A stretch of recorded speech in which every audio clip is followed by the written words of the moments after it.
Halo, selamat pagi dan selamat berjumpa kembali di channel ini di Mind Trading Institute bersama saya, Leo Budi.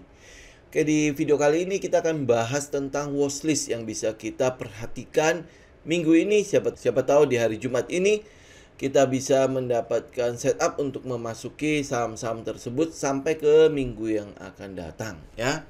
Kita pertama lihat dulu di indeks harga saham gabungan.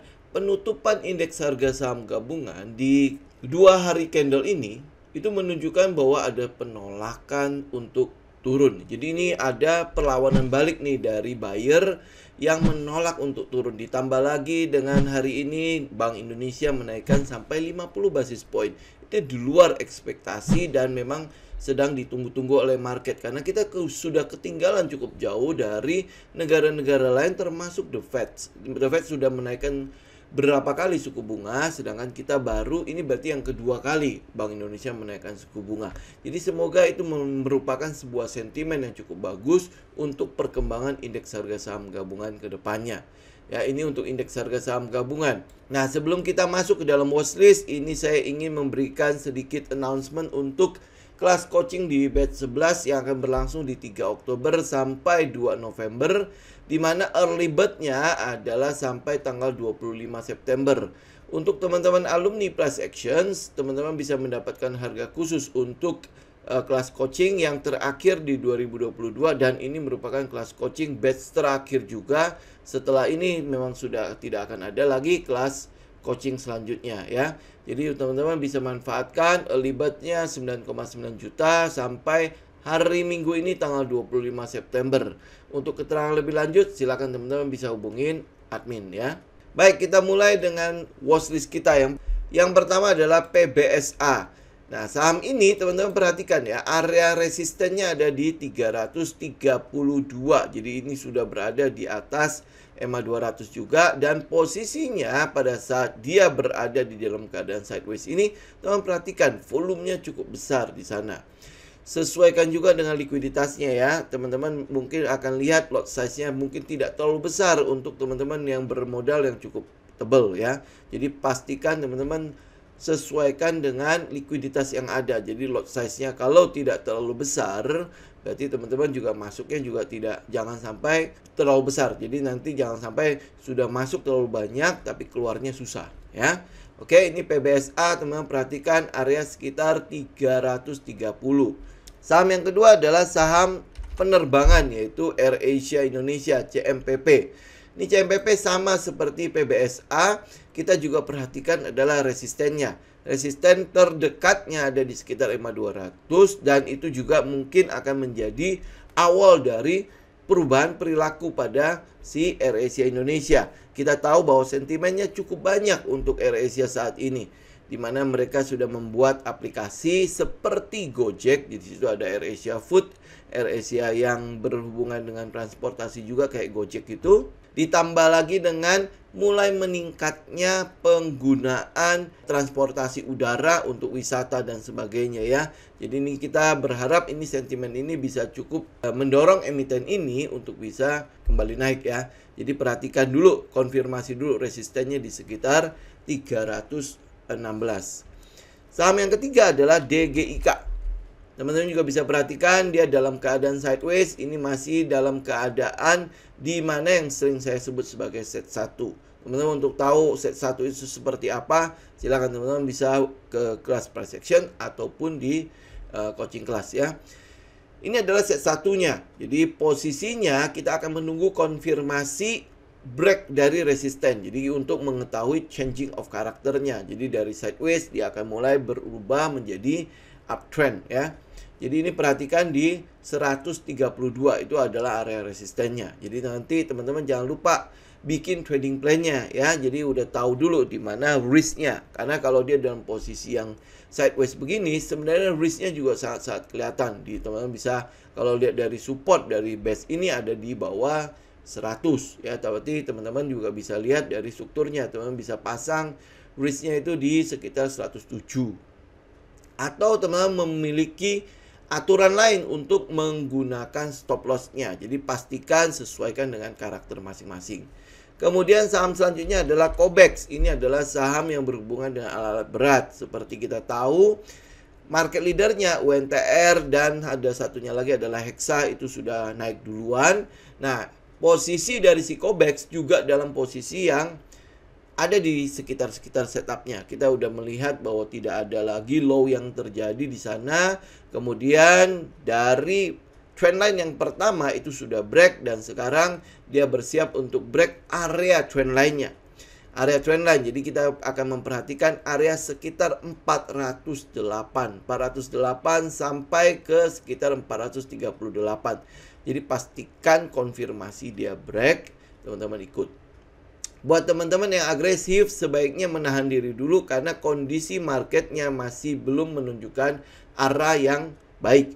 Walaupun memang kita melihat bahwa 2 candle terakhir itu menunjukkan penolakan, tetapi konfirmasi kita tetap kita butuhkan. Jadi teman-teman perhatikan dulu ya, 408 sampai sekitar 436 untuk Cobex.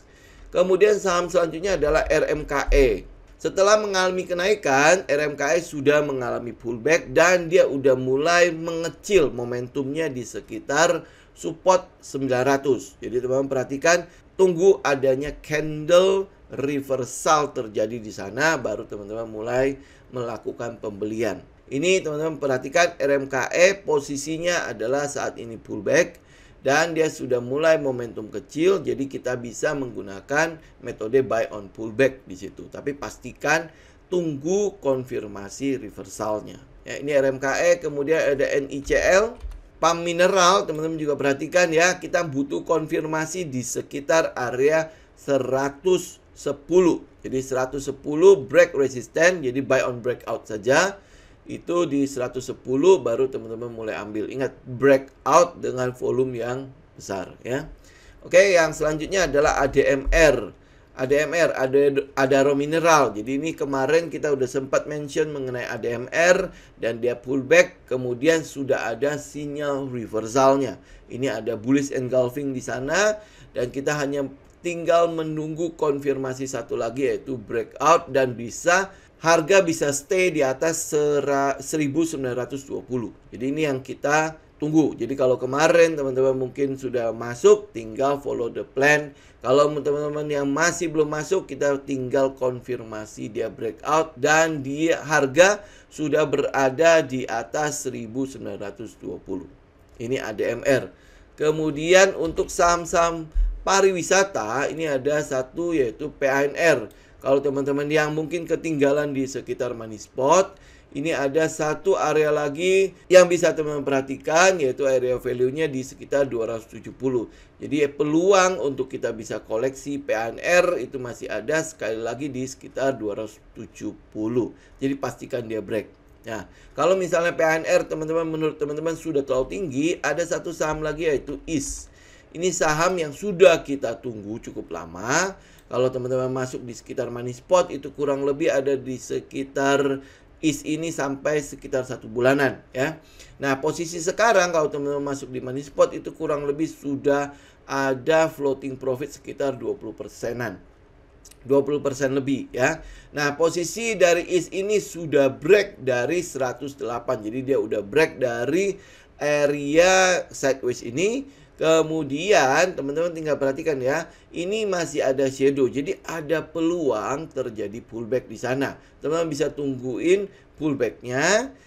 Dia akan terus mengecil. Pada saat pullback itu volume akan mengecil, momentum akan mengecil. Kemudian teman-teman tinggal menunggu sinyal reversalnya. Ya, pada saat dia terjadi reversal, kemudian teman-teman bisa masuk ke situ. Teman-teman yang agresif, sebenarnya ini sudah merupakan sebuah sinyal breakout ya, breakout, tetapi memang yang kita ragukan adalah soal shadow-nya. Jadi shadow masih terlalu panjang pada saat dia breakout 108.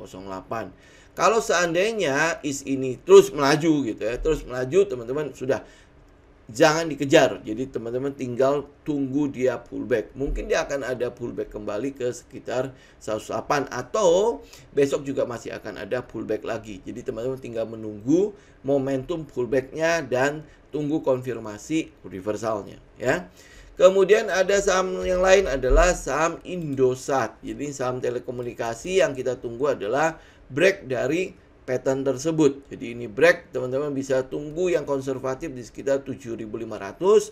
Teman-teman yang agresif, ini sudah bisa ada konfirmasi di sekitar 7.300. Targetnya, ini target pesimis saja, dia ada sekitar 8.200-an. Ini untuk Indosat. Kemudian saham selanjutnya adalah MPMX. Ini juga saham masih dalam posisi sideways. Jadi setelah kenaikan, dia masih dalam posisi sideways. Kita kembali lagi menunggu konfirmasi. Konfirmasinya adalah break dari 1060 dengan area stop loss itu di bawah 1000. Di bawah 990. Ini sudah bisa kita lihat kan risknya di mana. Jadi begitu ngelihat chart, sekali lagi jangan lupa tahu dulu risknya di mana. Jangan berpikir untuk rewardnya dulu. Kendali kita ada di resiko. Kendali kita ada di resiko, sedangkan untung atau profit itu dikendalikan oleh pasar. Kita hanya bisa follow the trend, let the profit run, ya. Dan saham yang terakhir adalah ACST. Ini ACST setelah mengalami kenaikan, setelah break, ini dia pullback. Nah, ini posisi pullbacknya di sekitar support saat ini di 206. Itu dalam keadaan momentum kecil, volume kecil, candlenya juga doji-doji. Jadi teman-teman bisa perhatikan di situ, kita tinggal menunggu satu sinyal candle reversal di sana. Ya, jadi pastikan setiap kali kita trading, apalagi dengan market yang mungkin masih belum terlalu menentu seperti ini, pastikan ada konfirmasi di sana. Kalau market lagi bullish, mungkin kita bisa berlaku agresif. Tetapi saat market sedang dalam keadaan penentuan atau ini masih belum jelas trendnya kemana, yang kita lakukan adalah menunggu konfirmasi. Apalagi kalau market lagi bearish, yang kita lakukan adalah mempertahankan modal kita. Oke? Ya, demikian teman-teman untuk video kita kali ini. Semoga bermanfaat. Jangan lupa untuk di like, share, dan subscribe. Sampai ketemu lagi di video berikutnya. Salam tim.